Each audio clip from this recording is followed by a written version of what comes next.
Recently, I started saying and yelling something just as a joke, but in this case, oh boy, if this story is true, then the prosecution that is trying to prosecute Bill Cosby may have already been hit with a major blow.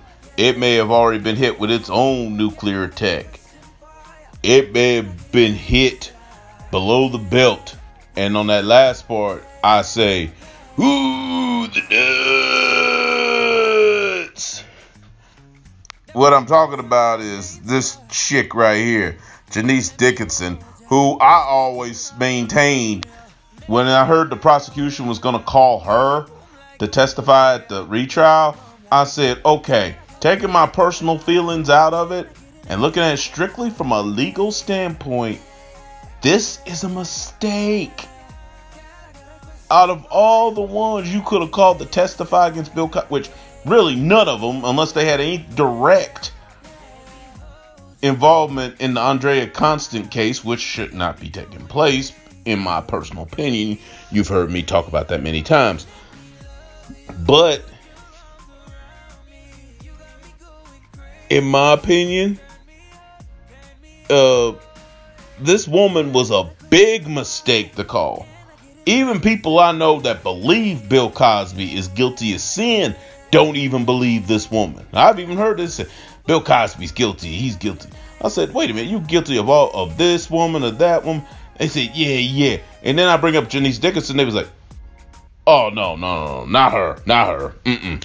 No, the rest of them, yeah, he guilty, but yeah, that one. Even when people that believe Bill Cosby's guilty don't even believe this chick. So basically, what could be considered a major blow in the sexual assault case with Andrea Constant against Bill Cosby, a former model, which that's what Janice Dickinson was, and reality TV star, admitted on the witness stand Thursday that she fabricated passages in a memoir, including a story of rebuffing the comedian's advances. Called by the prosecution, she basically got in there and said, quote, "Here is America's dad on top of me, a happily married man of 5 children. And I remember thinking how wrong it was, how very, very wrong. It was gross. I wanted to hit him. I wanted to punch him in the face," unquote. But when cross-examined by Tom Mesereau, he confronted Dickinson about her 2002 ghost-written memoir, which was called No Lifeguard on Duty, The Accidental Life of the World's First Supermodel. Mesereau challenged Dickinson's testimony. I'm reading parts of this from ABC.com. Pointing out her description of the assault differed wildly from the Lake Tahoe encounter with Cosby she described in her memoir. While holding up a copy of her book,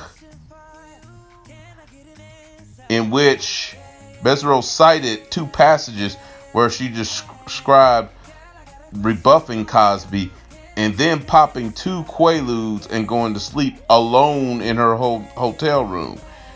Dickinson was forced to admit that she concocted stories in order to get a much needed paycheck.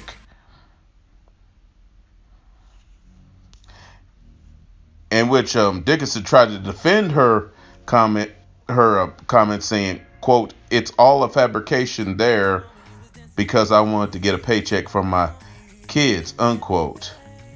In which Mesereau replied, "So you made things up to get a paycheck?" And Dickinson, appearing angry, replied, "They weren't there, and you weren't there, and I'm telling the real story. I put my hand on the Bible and I swore I wasn't under oath when I wrote the book."